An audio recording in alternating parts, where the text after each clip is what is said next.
on straight, as we did before. Chris is going to give his talk and then opportunity for discussion afterwards. And like I say, moving well away from genetics for this one. Thanks very much, John. Okay, so this might look like the most big-headed title for a talk you've ever seen in your life. But I don't think it is. What I'm going to argue today is that the messages relayed in song lyrics are quite simply the most important you've ever heard or will ever hear. The current generation, and I guess looking around the room, that's yourselves, have the internet, I guess, for your education. And it pains me to say here at this fine educational establishment, but for my generation, we got a lot of our education in life from songs and song lyrics. They documented things like our growing up, our joys, our sorrows, our discoveries, our loves, oh yes, our lusts too. I can hear you saying, isn't it all about the actual music, though, by which I mean the sound of the song rather than necessarily the words themselves? Well, I think yes and no, really. David Byrne, I don't know if anyone knows from the Talking Heads, said that lyrics take place in the context of a lot of musical information, and they do not function as well without musical accompaniment. Dance music is an interesting case in point, I think, where it often employs a word or a phrase repeated to build up some kind of meaningful sentiment, a bit like an audio version of a meme, maybe. For example, you had, a long time ago, and you might not know it, but you have a rave classic by Moby called Go, which just has the lyrics, go, yeah, or yeah, like that. Or of course, made famous by Trainspotting, Underworld's Born Slippy, with its cry of shouting, lager, lager, lager. If it was all about the lyrics, what would the most listened to, well, would the most listened to song of the 20th century be? Do you know what it is, actually? Hmm? Yeah. Of the 20th century, I've been 21st century, wasn't it? So 15 years into the... Yeah. Okay. Yeah, that's a good guess. Any guess of which one? Shake It Off by the Beatles. Okay, well, it's the Beatles' Yesterday, okay? Which is interesting because it's melancholic and it's complex musically, I guess, in a sort of simple way. But I don't think it would have been so successful if the lyrics had been the original lyrics that Paul McCartney put to them. I don't suppose anybody knows what they are. Okay. Do you know the song? Yesterday, all my troubles seem so far away. Yes. Do you actually do it? Yeah, I do. What's that? Yeah, that was the start of the lyrics. Instead of yesterday, he said scrambled eggs. So, oh my baby has to have baby in it, it's obligatory. How I love your legs. So that was the original lyrics when he invented yesterday to the tune. So, scrambled eggs. Oh my baby, how I love your legs. So, can song lyricists be considered poets? Well, I think they can and they should be.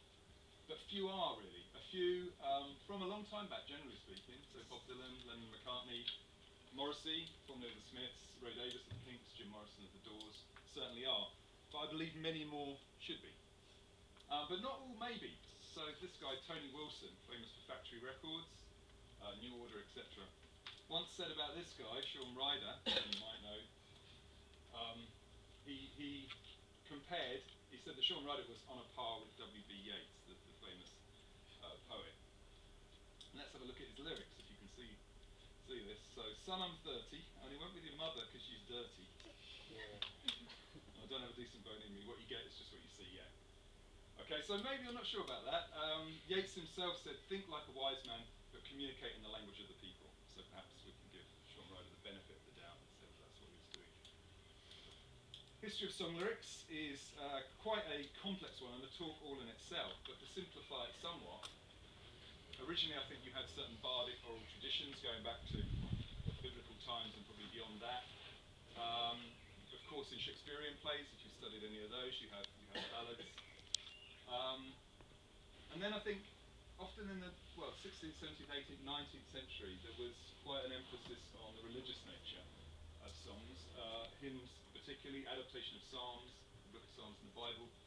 And then you had things like the so-called Negro spirituals like Swing Low, Sweet Chariot, which is of course used for England rugby nowadays, the England rugby anthem. And then we had this period in the 20th century when all these wars were going on, the First World War and the Second World War. And an emphasis then for the songs to be very much kind of mood lifters. And similar. Clouds were lifting, there were silver linings, the sun was breaking through, there was hope for a new tomorrow. So that was very much the idea in those.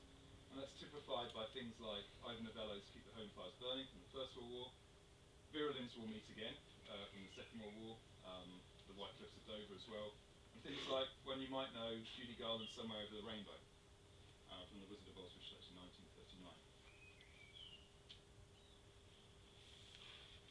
So there was this period interwar years when there was a big interest in kind of comedic songs, led by someone called Noel Coward, who came out in 1931 with Mad Dogs and Englishmen, and the lyrics are up there.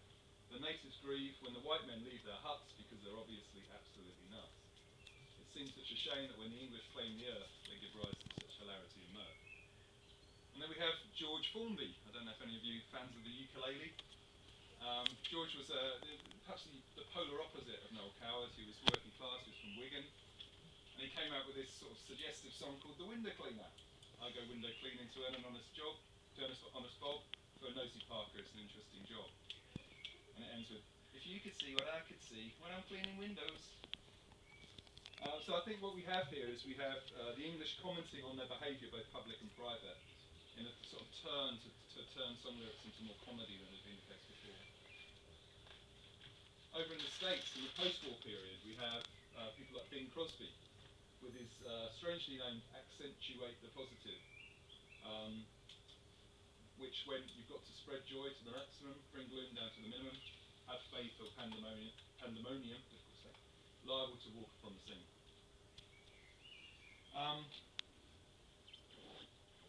A musical genre that did not intend to bring gloom to the minimum was blues.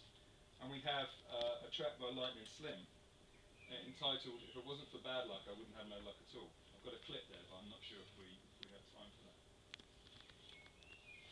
And this kind of spirit led to Elvis Presley coming out with lyrics like Heartbreak Hotel, since my baby left me, I found a new place to dwell. And it ends with the infamous, I get so wrong there, I could die. Okay, so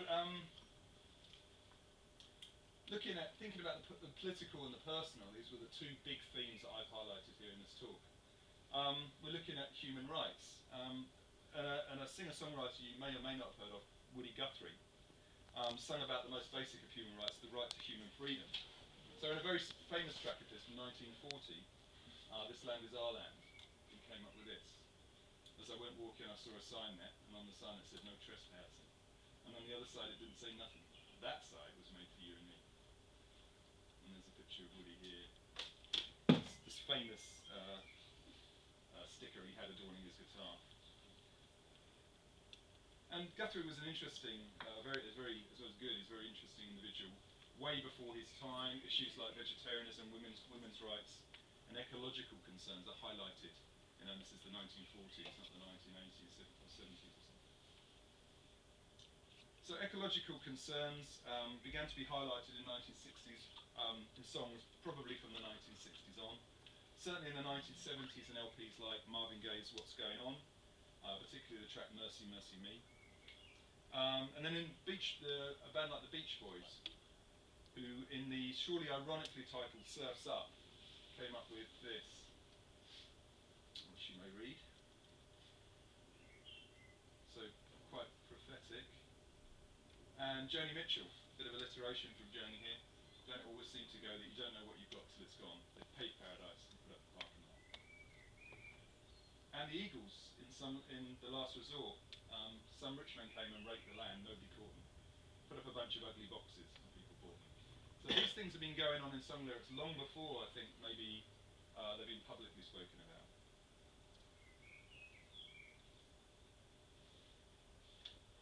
So I think song lyrics have long been used as kind of vehicles to educate the wider masses to the words of famous activists.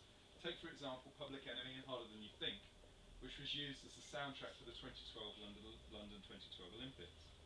And I think it was very aptly titled. One of the lyrics being a quote from Malcolm X: if you don't stand for something, you'll fall for anything. The more you read it, the more sense it makes.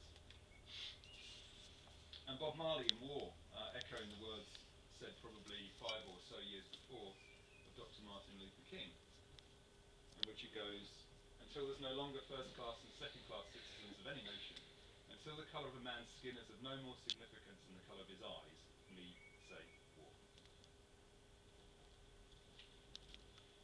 Talking of war, as you might expect, there's been much anti-war sentiment in song lyrics through the ages. If we go right back, we go back to the flower shop. And the imagery in this song, I don't know if you know it, I used to teach kids it, but that would be a while back. But the idea is that the flowers are picked by young ladies.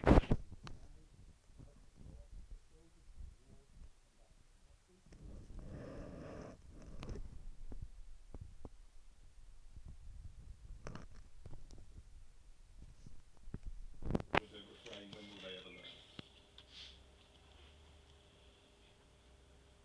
Or the Jimmy Webb pen Galveston, which was made famous by country singer Glenn Campbell. So the tale is told of a 21-year-old soldier who's missing his Texas hometown, Galveston, and his dark-eyed girlfriend. And the lines, "I clean my gun and dream of Galveston," and "I'm so afraid of dying," particularly haunting, as they were written in 1969 at the height of the Vietnam War.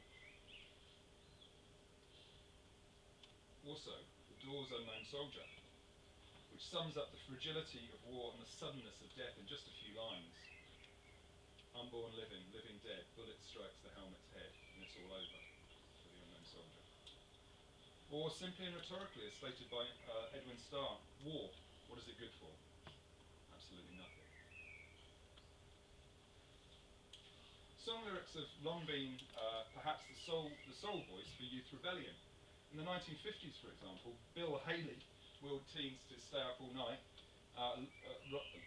long and party, or rock till broad daylight, as he put it, and rock around the clock. In the 1960s, with the real start of youth culture in Britain, The Who coming out with My Generation, in which they famously said, "Why don't you all fade away?" And we all know what they mean. And later, of course, in the 1970s, we have punk. Punk has a lot to say, none more so, I think, than the Sex Pistols. Their oppositional stance was being made pretty clear in their anti-Silver Jubilee song, as the same year, 77, in which they rhymed "God Save the Queen" with "fascist regime," and told us at the end of the song there's no future in And also the Sex Pistols' Anarchy in the UK, which ended with the infamous words, "Get pissed, destroy." Yeah? I don't know if you want to have a look at this cartoon here.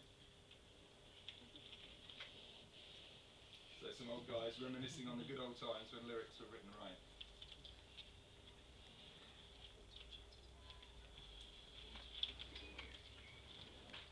Song lyrics can often take on a significance different to that in which they're originally written. If you think of Bob Dylan's Maggie's Farm, for example, with its line of, "I ain't going to work on Maggie's farm no more." And this meant a lot to me on different levels, being part of Margaret Thatcher's army of 3 million plus unemployed for a lot of the 1980s. But songs can make you politically aware, I think. So I've got some examples, most of which are from the 80s actually. But so there's Heartland. We get the statement that the UK, is the 51st state of the USA.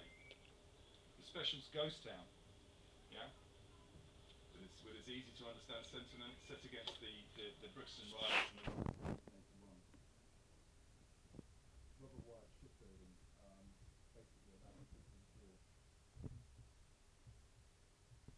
But the political can sometimes become party political. So there was a pop act a few years ago, so released about 96, called B Wing, who came out with a track called "Things Can Only Get Better." And this was used by the Labour Party as a soundtrack for the 97 conference. And I think the title of the track becomes horribly ironic, given later developments with the government's involvement in the Iraq War.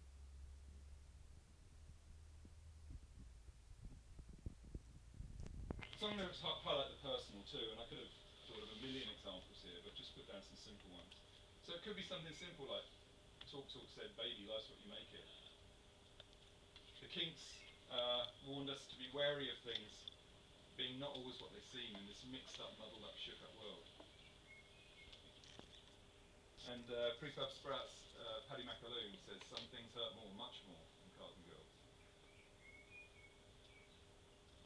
Song lyrics document our lives and our lusts, the flush of youthful passion, perhaps best summed up by John Peel's favourite, the undertones of teenage kicks, proclaiming, I wanna, hold her tight and get teenage kicks all through the night.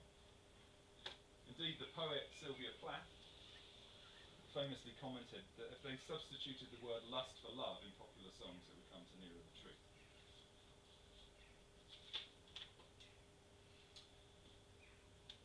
So, song lyrics have long used literary references. If you think of Jefferson Airplane's White Rabbit, which borrowed from the story of Alice in Wonderland by Lewis Carroll, and the lyric of one pill makes you larger and one pill makes you small.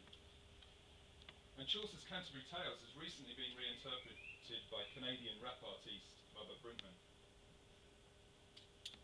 William Blake from way back, his poem Jerusalem is now sort of England's unofficial national anthem, as opposed to God Save the Queen being a British anthem. And the verb alluded to Blake's poem London, and in fact it was based, that song was based on that poem. And often they're used as some kind of vehicles to critique the state of literature itself. Back in 1934, Cole Porter wrote Anything Goes, in which it said, good authors who once knew better words now only use four-letter words, writing prose, anything goes.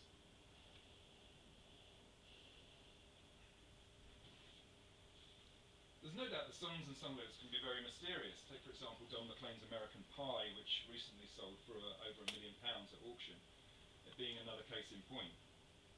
No one can quite work out what he's talking about. The same also with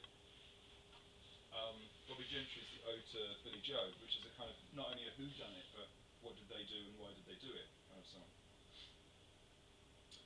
And some people believe that song lyricists are imbued with the ability to predict future events. The case in point here being particularly the Smiths and Morrissey. So the Smiths song Panic talks of the provincial towns that you jog round in the Leeds side streets that you slip down. Bringing to mind, to some at least, references to Jimmy Savile. Some say that Morrissey suspected the Leeds-born DJ and celebrity jogger years before anything came to light about his nefarious activities. That was in the song Hang the DJ. And also the Smiths, There Is a Light That Never Goes Out, which has the conspiracy theorists looking at the similarities between this and Lady Diana's death, which actually occurred 11 years after the song was written. The lyrics, driving in your car, please don't drop me home, because it's not my home, it's their home, and I'm welcome no more. And if you know anything about the history of her and Dodie Fayed before the accident, you know something about that. So the darkened underpass in the song is mirrors where the accident took place, perhaps. That's what the theorists say. And it happened just under the eternal flame in Paris. An eternal flame, a light that never goes out.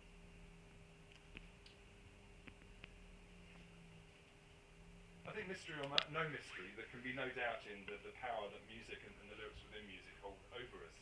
So you have earworms. Do you know of this phenomenon? When you can't get that song out of your head? Yeah. Does that mean anything to you? You know? I read the other day that if you have to chew chewing gum, and that helps if you just can't get a really annoying song out of your head. Yeah.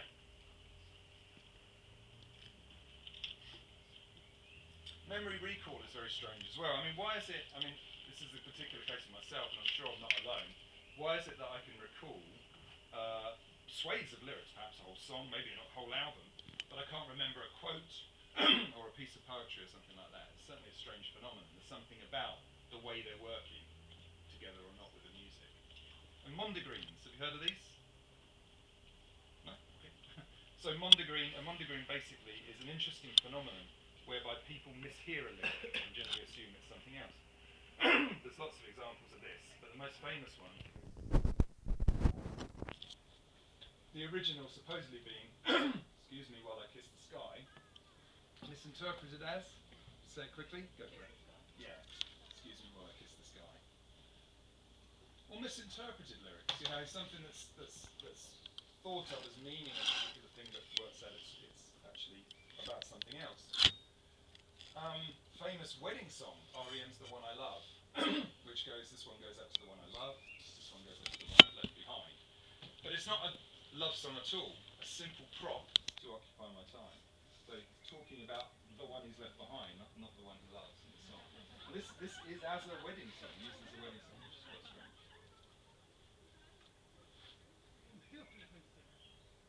think there's no doubt the power that song lyrics can have to relay emotions that we perhaps can't otherwise express. I don't think I'll ever forget in 2002 the potency of emotion when former Radio 1 DJs Mark and Lars played Jeff Buckley's Hallelujah, which was originally written by Leonard Cohen, on the first anniversary of 9/11, and there was something that struck a chord there with the lyrics and the event and the emotion, I think. So which genre do you think we can say is richest in lyrics? Well, we could say pop, soul, rock, folk, country, punk maybe. But I think perhaps the richest lyrically is rap and hip hop. So we have Grandmaster Flash in the mid-80s in the message saying it's like a jungle sometimes, it makes me wonder how it keeps from going under. And in cocaine-fueled times we have some advice about the temporal nature of that drug, fame itself, when also Grandmaster Flash say white lines blow away. In 1986, at the height of the AIDS epidemic, we have Prince in Sign of the Times telling us in France a skinny man dies of a big disease with a little name. More recently, we have rappers and poets like Osmosis, who's reinterpreted John Lennon's Imagine. And there's also a British rapper called Scroobius Pip, and this is worth checking as well, God's Letter to Man. Rap is often word heavy too, so Eminem's Rap God apparently clocks in at 1,560 words. At its wordiest bit, 97 words are delivered in 15 seconds, which is pretty impressive. Or we have Sugar Hill Gang's Rapper's Delight, which at 2,900 words long is longer than almost all student essays that I've had anything to do with every minute. So perhaps it's not surprising that white boy rappers from Swansea, goldie-looking chains, said that guns don't kill people, rappers do. So I've only skimmed the surface, I think, of the subjects of song lyrics today. Over the course of looking into this, it's become clear to me that next to nothing is known about the effect that lyrics have on us and the power they have over us. It's just kind of taken for granted. and thus far as I know, they have not been considered highbrow enough for academic consideration. But I believe they should be. I believe they're underrated in many ways, not least linguistically. I'd like to end by saying I believe that we should elevate song lyrics to the place they rightfully belong in the canon of English literature. I'd like to thank you for listening. And in case you're interested in the songs, you can take a photo of that. They're not necessarily my favourite songs, they're just songs that happen to fit into what I was trying to say today. Do you have any questions? Okay, hello. How do you go about getting those songs and researching that? Is it just something that's in the general English literature? Yeah, it's a good question, really. Yeah, like I said, it wasn't really a question of I want to bring that song in. It was more a question of whether it fitted what I wanted to say, really. Because you could talk about a subject like this for ages. But yeah, I mean, they came around quite organically. So somebody would suggest one, and another one would come into my mind. You think of one, and you think of another, and change it. Yeah. Oh, because obviously there's millions of them out there. Hello. What about songs with lyrics, just like how did you explain anything? Like Got all the gig ones, you mean? yeah, like in a way, in they you can call me crazy, Right. Yeah. What about those songs? Well, yeah, I mean, I think there's the whole range of, with song lyrics, there's the whole range like Cuban discussion, you know, really. There's everything there from the meaningless to the meaningful. But roofs don't have roofs, they have ceilings. That's done for the rhyme or the effect or something like that, isn't it?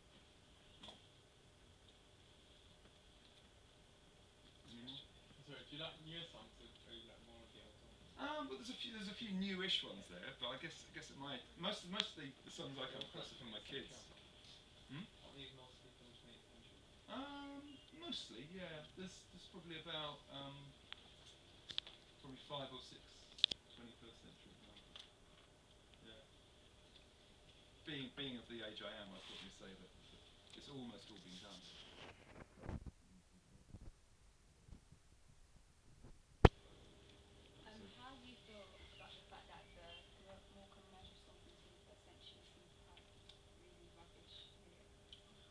missed the middle bit of what you said. How do I feel about? Commercial songs in the 21st century. Right. How do I feel about it? Yeah. Well, a lot of it's money making. So I don't know. I mean, the question I think that some might be asking is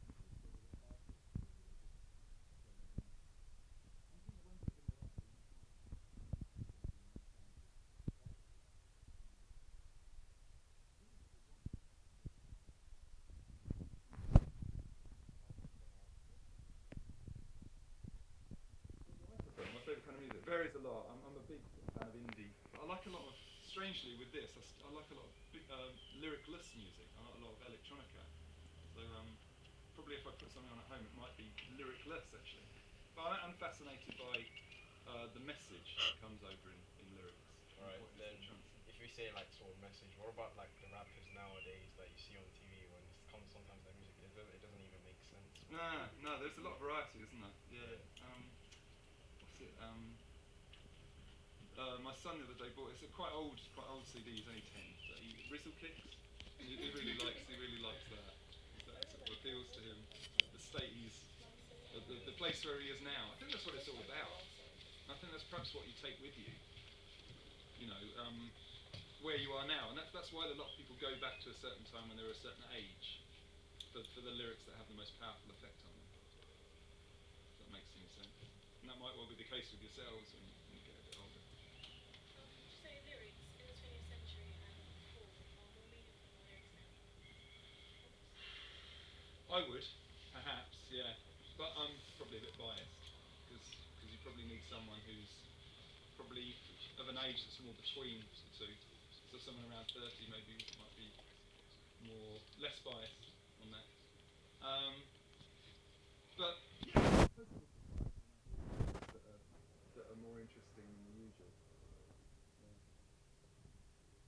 I think it comes back to the. Because you've got some pretty extreme examples, haven't you?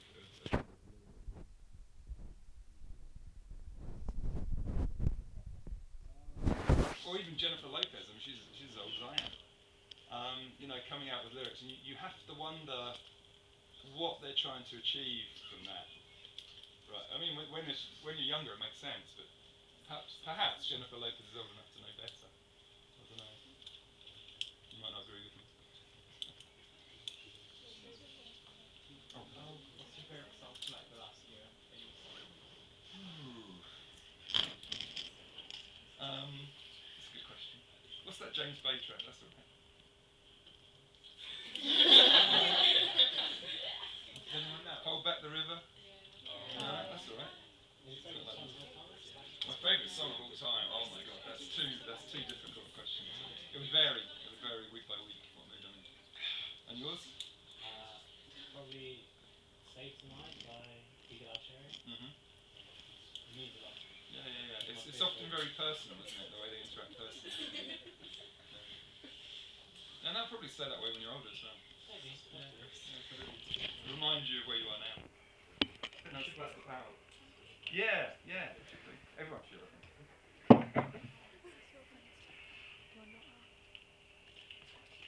Oh yeah, hello. Don't you find it like strange how every single century seems to have the same political message, but clearly there's no difference because we're going to enter another century with the same political message as the 21st century and 20th century, previous centuries past. So, do you think it's a bit pointless at the fact that people are saying they want to change the world, but nothing is actually changing?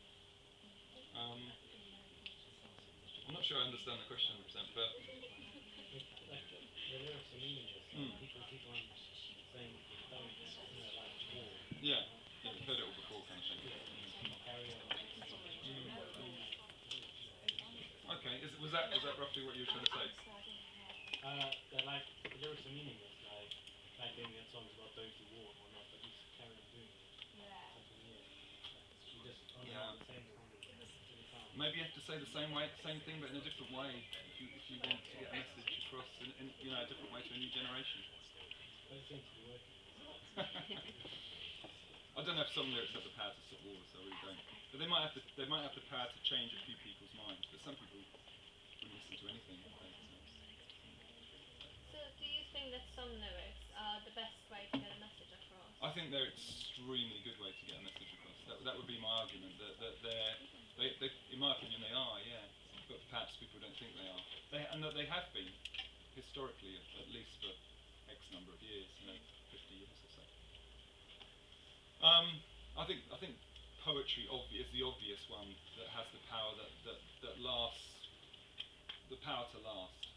But I think it's almost too obvious, and that maybe there hasn't been that much poetry of originality over the last 30 or 40 years, really, and that song lyrics have taken over in a way from the message that used to be put across. But there's no doubt that poetry works on many levels. Not that many lyrics do. Oh, hello. Hello. Do you think that the way a song is sung, like who sings it and who's reading the lyrics?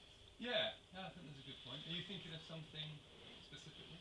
No, just like if someone's a better singer than someone, do you like hear the lyrics differently? Yeah, I think that's very interesting because if you hear a cover version, you almost hear the song again, even though the lyrics are the same. That's why they have to interpret it themselves, don't they? They have to make it, as they say on X Factor or whatever, make it yours. That's the idea.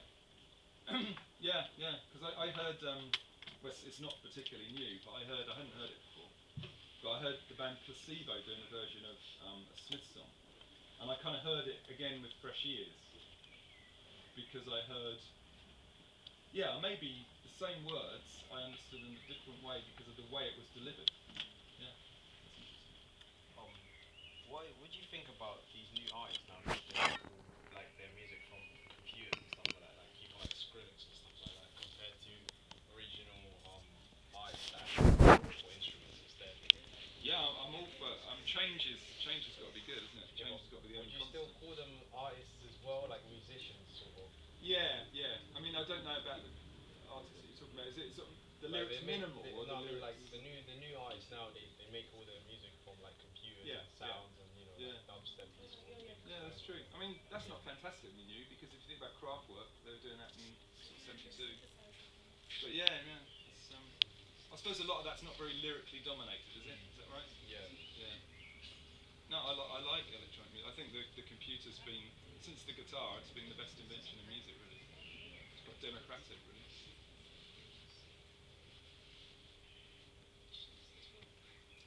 But any more questions at all?